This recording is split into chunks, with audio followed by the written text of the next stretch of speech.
Once again, welcoming the entire class of SE Electronics and Computer Science Semester 3 for the subject Electronic Devices abbreviated ED with the subject code ECC 302.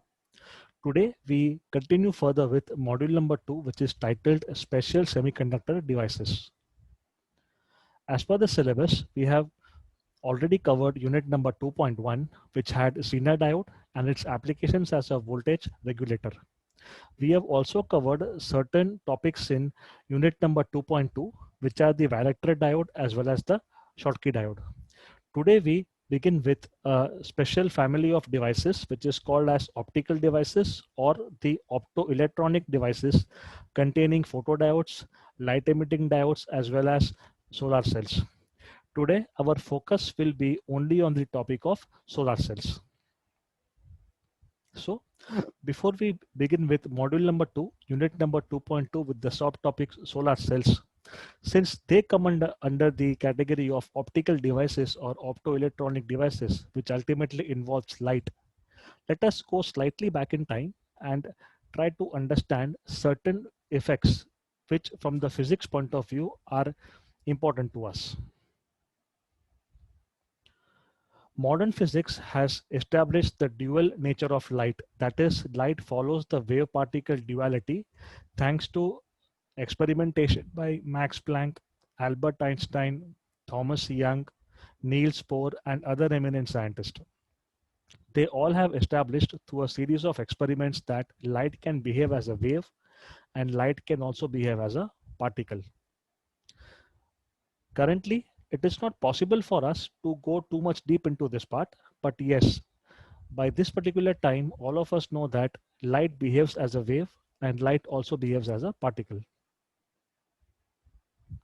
The photoelectric effect, for which Albert Einstein won the Nobel Prize for Physics, demonstrates that light behaves as a particle.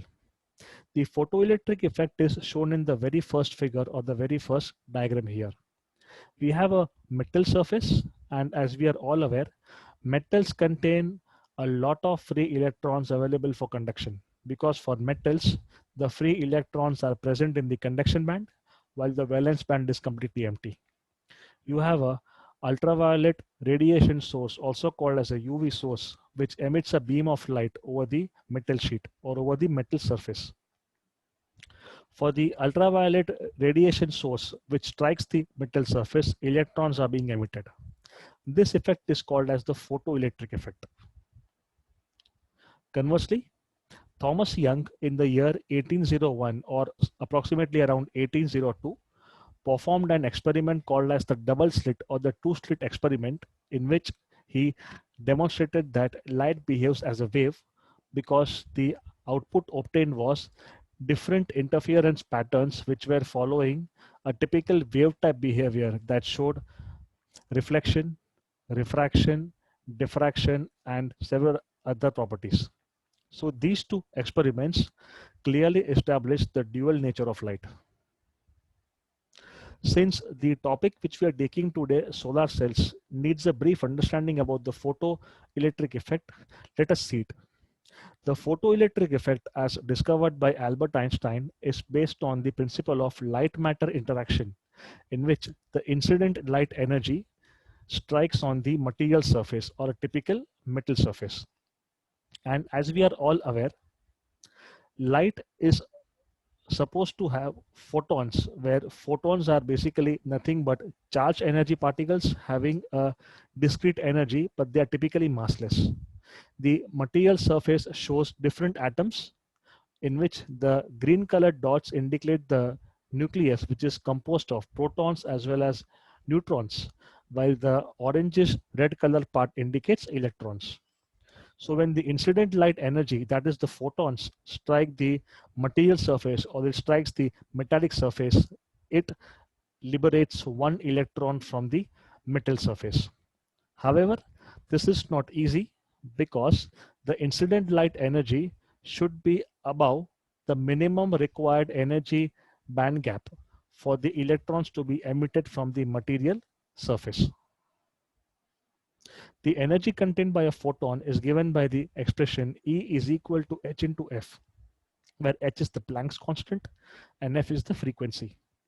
The wavelength of this particular light is given by lambda is equal to c by f, where c is simply the speed of light in vacuum, approximated to be 3 into 10 raised to 8 meters per second, while lambda is the wavelength of the photon beam striking the metal surface.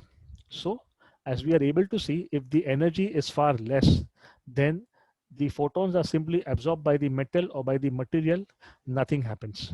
But as the energy increases, it exceeds the threshold or it exceeds the energy band gap, electrons are certainly emitted.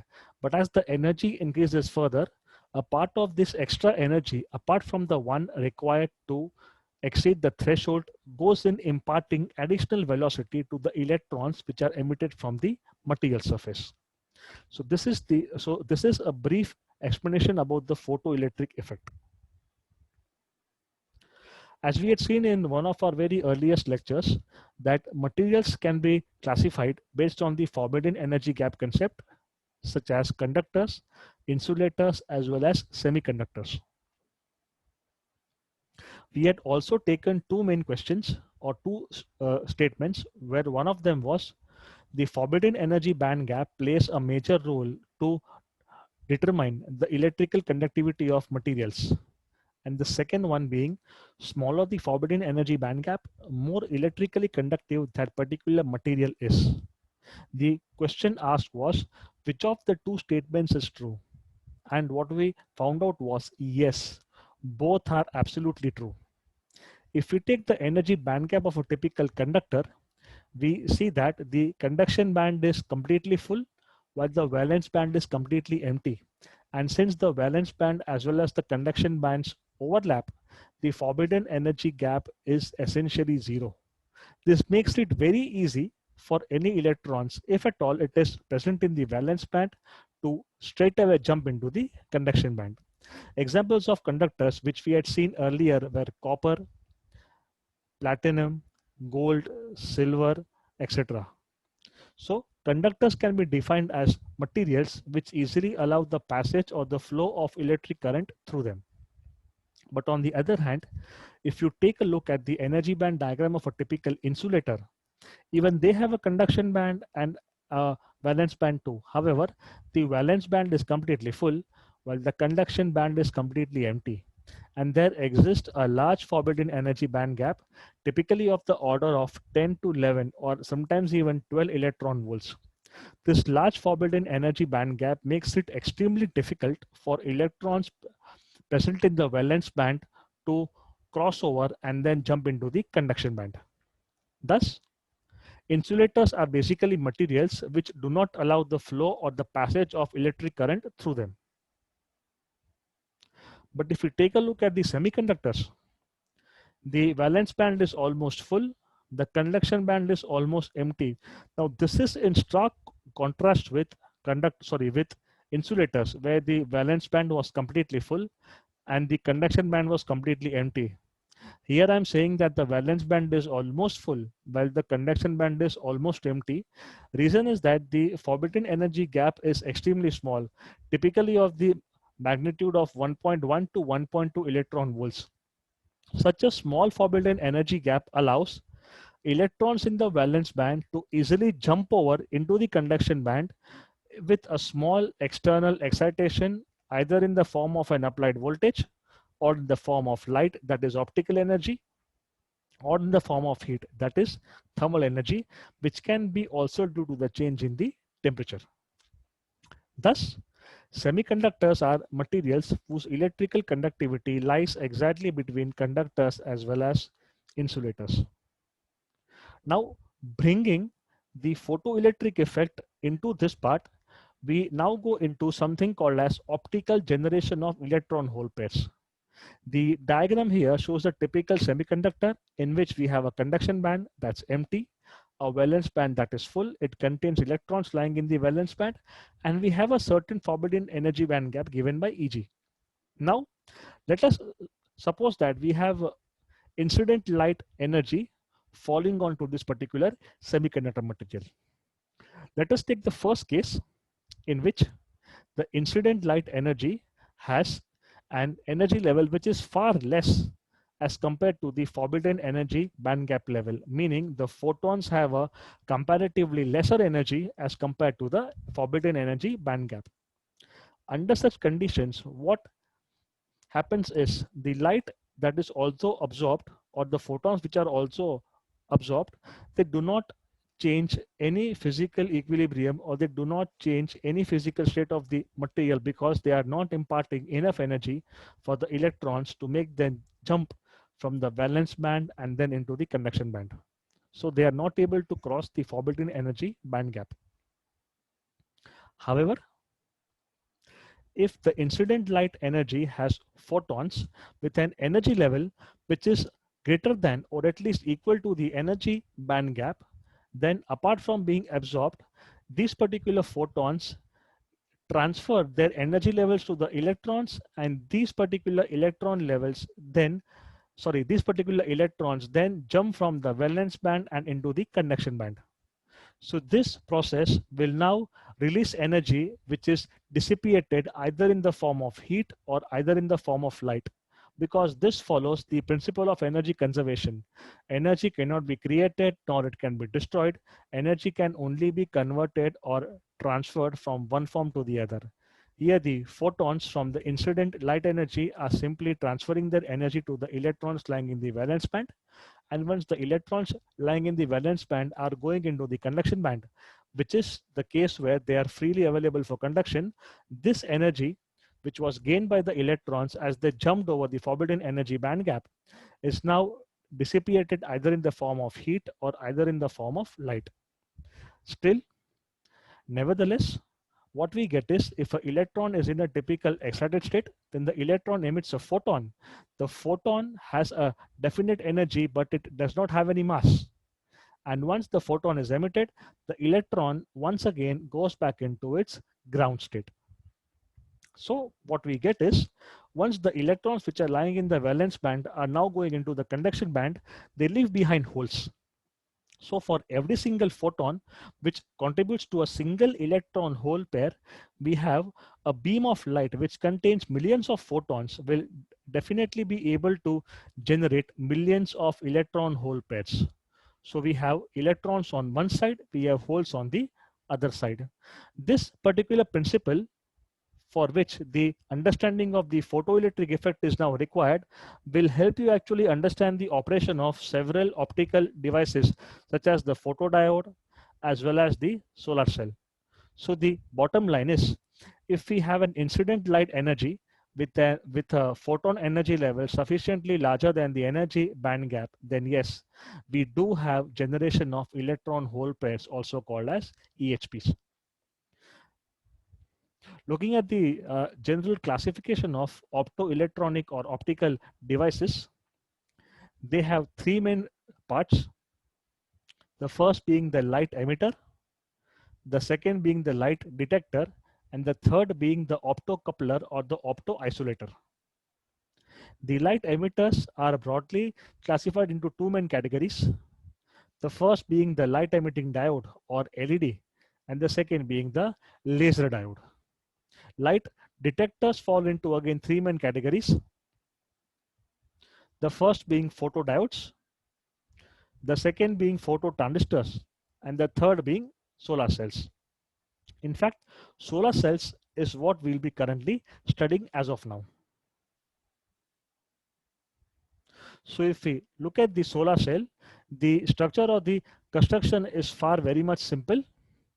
We have an N-type semiconductor material, also called as a base or also called as a substrate, over which the P-type semiconductor material is diffused or it is grown. The process used is what we call as VLSI, that is very large scale integration technology. The N-type material is kept thick because it is a base and its doping levels are extremely high. The P-type material is kept slightly lesser doped compared to the N-type material, and its overall width or the thickness is a bit thinner. This particular P-type material has a metallic ring placed on the outermost periphery, which forms the outer ring contact called as an anode, because it is ultimately connected to the P-type material. The entire N-type material is completely covered throughout its entire surface area by a metallic contact, and the terminal brought outside is what we call as a cathode. The metallic contacts typically can be gold or platinum or silver, reason being that the conductivity is fairly high. But however, to keep the fabrication cost and the device cost very low, aluminum is also preferred. The light, which has to be incident on the device, comes through a sheet of glass placed on the top. The glass is also coated with an anti-reflective coating so that the incident sunlight or the photons which fall on the particular glass surface are not lost anywhere, and the beam is completely focused to the PN junction. This is one particular reason why the P-type material is kept quite short or slightly lesser doped, because it allows the incident sunlight to directly fall onto the PN junction, thereby generating electron hole pairs.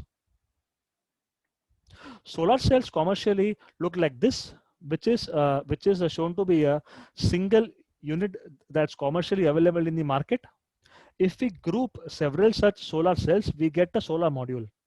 And if we group several such solar modules, we get a solar panel, and multiple such solar panels can be a part of a solar system. So looking at the structure, or looking at the construction, the N-type semiconductor material taken is as the base or the substrate, and it is usually very heavily doped. The typical materials used are silicon or selenium or gallium arsenide, indium arsenide, or cadmium sulfide.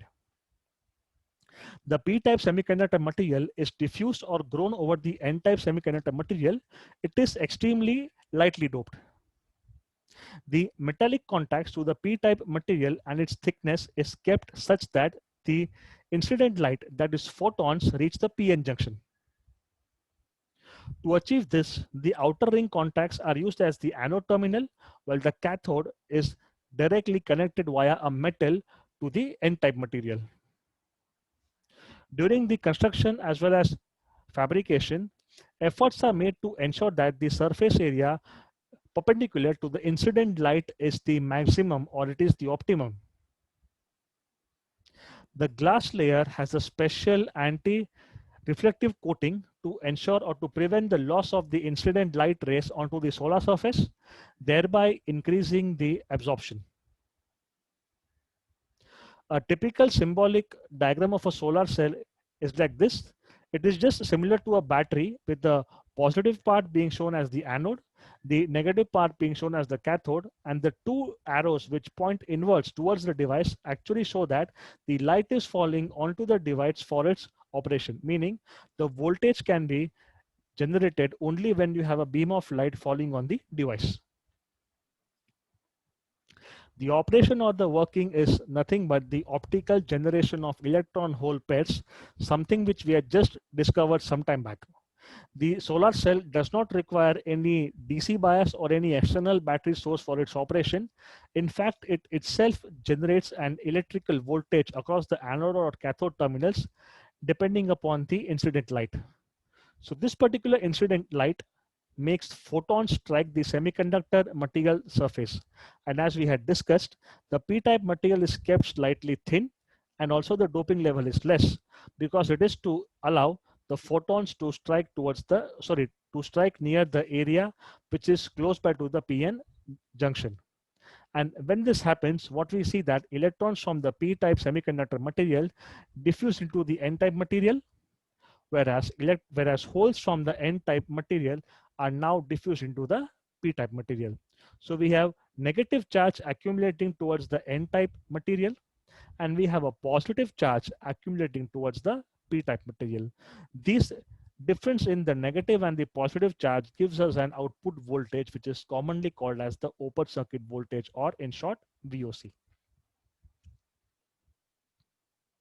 Looking at the working or the operation, the incident light energy, that is through sunlight, is directed towards the PN junction through the glass layer and through the lightly doped P-type semiconductor material.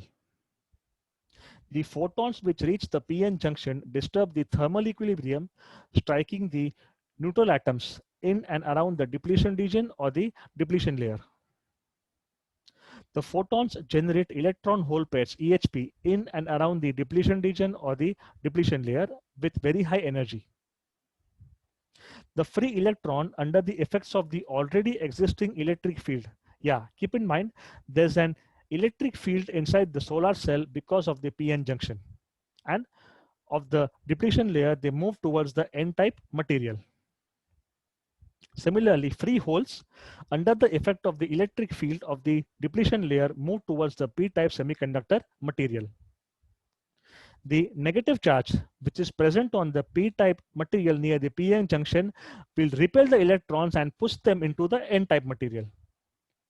Similarly, positive charge on the side of the N-type material near the PN junction will now repel the holes and push them into the P-type material. The negative charges, that is electrons, accumulate in the N-type material, and the positive charges or the holes accumulate in the P-type material. The increased photons due to the increased incident light generates further and multiple such electron hole pairs in and around the depletion layer. And under the effects of the electric field, thus more and more free electrons and more free holes enter respectively the N-type and the P-type materials. Due to further accumulation of the electric charge, the electric potential, that is the voltage across the anode and cathode terminal, increases, and this is called as the photogeneration of charge carriers. The potential difference or the voltage developed across the anode and cathode terminals is what we call as the open circuit voltage given by VOC. If we look at the VI characteristics of the solar cell, we have a graph that shows the plotting of the short circuit current against the open circuit voltage. Keep in mind that current can only flow when the two terminals are short. So for the solar cell, if we short the anode and the cathode terminals, we'll be getting a current flowing through it because the voltage is already present across the anode and the cathode terminals. So how do we basically interpret this graph?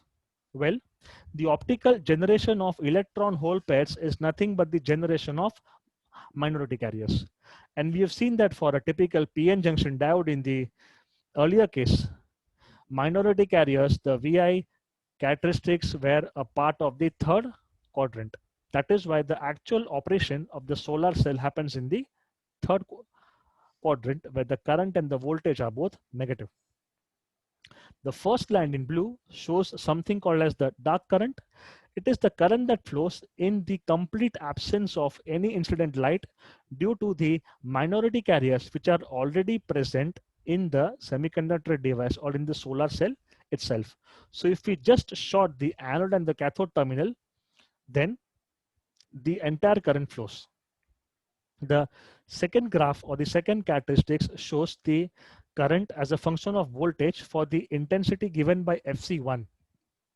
FC is nothing but the intensity measurement given in terms of foot candles, where FC1 is less than FC2, which is again greater than FC3. So as the reverse voltage or the open circuit voltage increases, the current will slightly increase, but as the light intensity increases, there are more number of optical electron hole pairs generated, the current will increase manifold. So we have we have ISC1, ISC2, ISC3, where ISC3 is the short circuit current corresponding to the luminous intensity of FC3. ISC2 is the short circuit current corresponding to the luminous intensity FC2, and ISC1 is the short circuit current corresponding to the luminous intensity of FC1.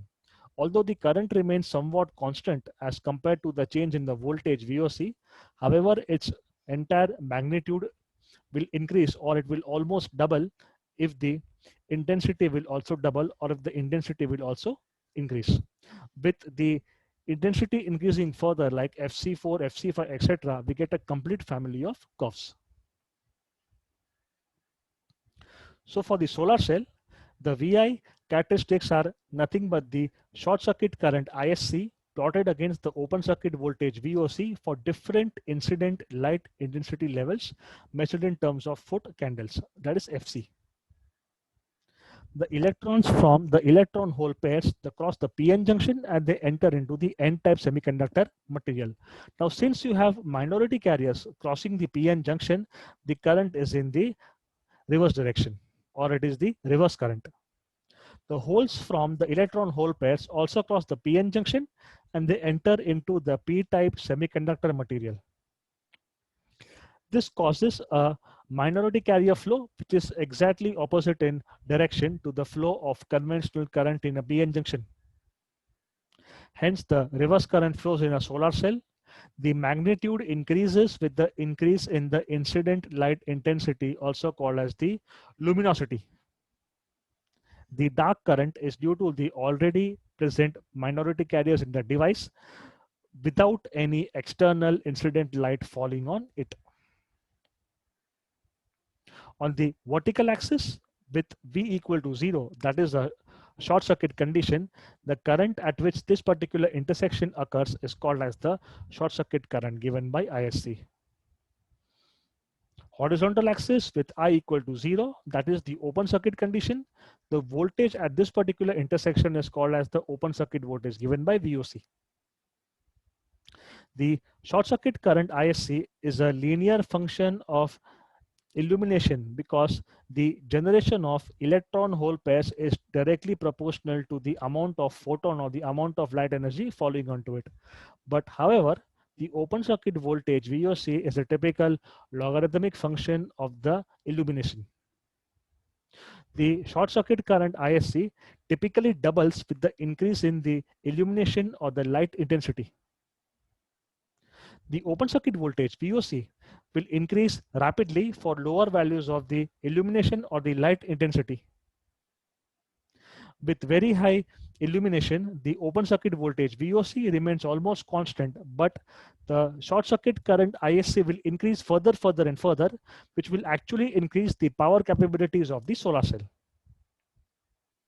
So if you see a graph that plots the open circuit voltage VOC and the short circuit current IOC with respect to the luminous intensity, also given in terms of foot candles, we see that the current will increase linearly as the luminous intensity increases, but the voltage has a typical logarithmic characteristics, meaning the change or the rise is very rapid for very small change in the intensity.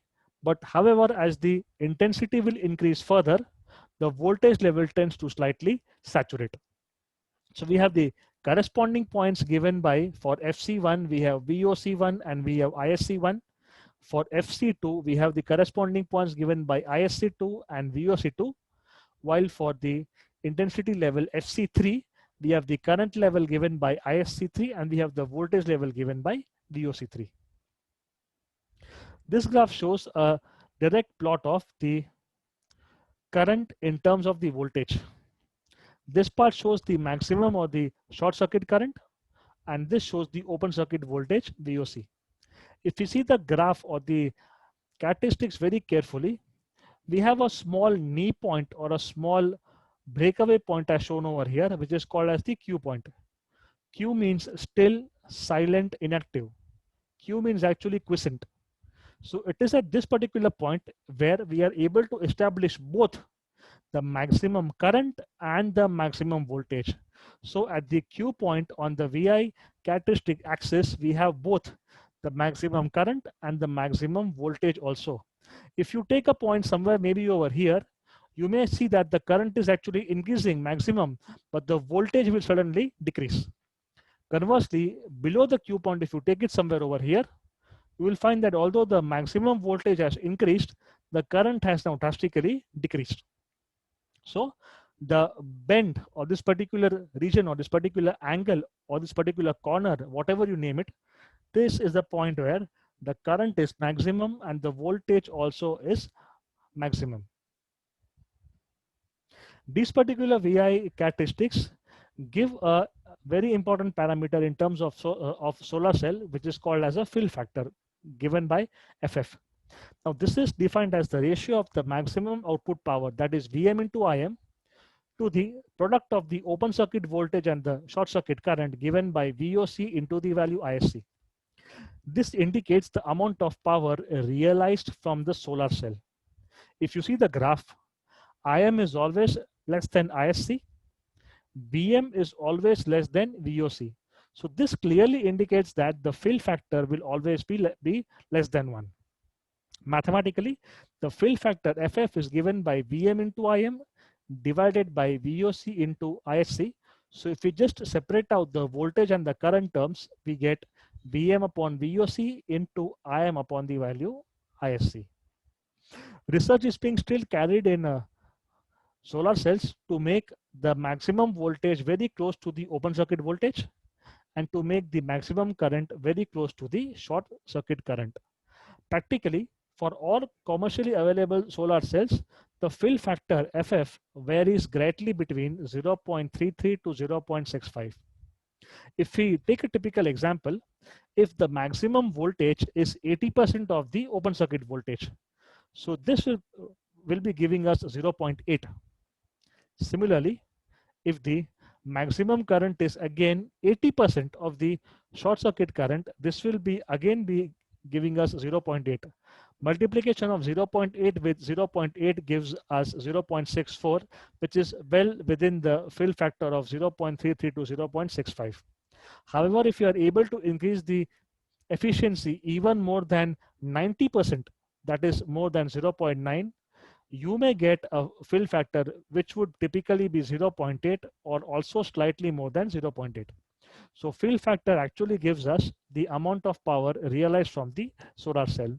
It can be considered a de facto measure of the efficiency, although technically it is not the efficiency of the particular solar cell. And finally, as we come towards the end of this particular video lecture session, let us take the various applications of the solar cells. Solar cells are commonly employed in electronic gadgets, which can be calculators, wristwatches, fans, lamps or torches, toys, locks, etc., where the operation of all of them is powered by solar panel cells. They are also used in street lighting, which is for civilian, residential or industrial purposes. They are also used for domestic lighting, such as solar cell panels which are installed on rooftops, which are used for home lighting and domestic electricity generation.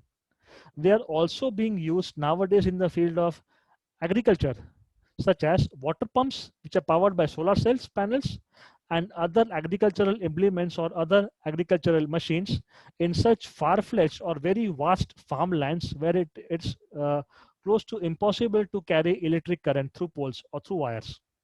They are used in satellite communication, they are used in electric cars and vehicles, and they are used for commercial solar power generation. To make this lecture a bit interesting, let us see all of these applications one by one.